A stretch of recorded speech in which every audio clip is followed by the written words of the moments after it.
Samuel Eto'o, une figure emblématique du football camerounais et actuel président de la Fédération camerounaise de football, a brillé par son absence lors d'une réunion très attendue organisée par le ministère des Sports et les présidents de clubs locaux. Une absence qui n'a pas manqué de faire parler, surtout dans un contexte où les tensions entre Eto'o et Narcisse Mouel Kombi, ministre des Sports, ne cessent de croître. Pourquoi cette absence ? Et que se passe-t-il réellement en coulisses ?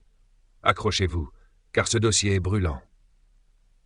La réunion, présidée par Narcisse Mouel Kombi, portait sur un sujet crucial, l'allocation des subventions étatiques pour les championnats de première et deuxième division de la saison 2024-2025.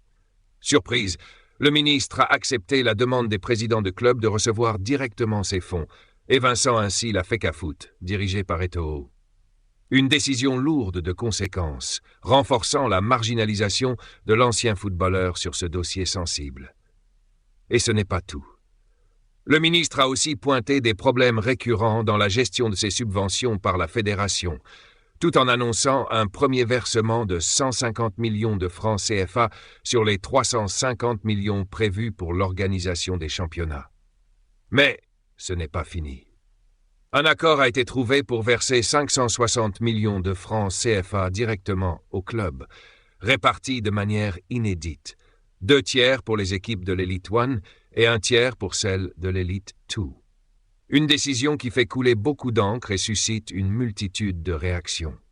Justement, en parlant de réactions, si vous aimez cette vidéo et voulez suivre toutes les dernières infos du football, n'oubliez pas de la liker et de vous abonner à la chaîne pour ne rien manquer.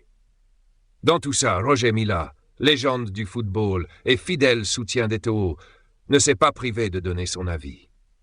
Invité sur l'émission Les Églisiens sur Benyouzan, il a carrément dynamité Narcisse Mouel Kombi et les présidents de clubs ayant participé à cette réunion.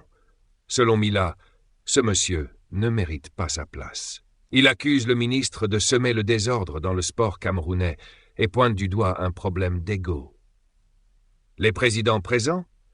Il les qualifie sans détour de zinzin, ajoutant que tout cela tourne autour de l'argent. Quant à Eto'o, il reste silencieux pour le moment, laissant planer un mystère sur ses intentions. Une chose est sûre, les tensions dans le monde sportif camerounais sont à leur comble.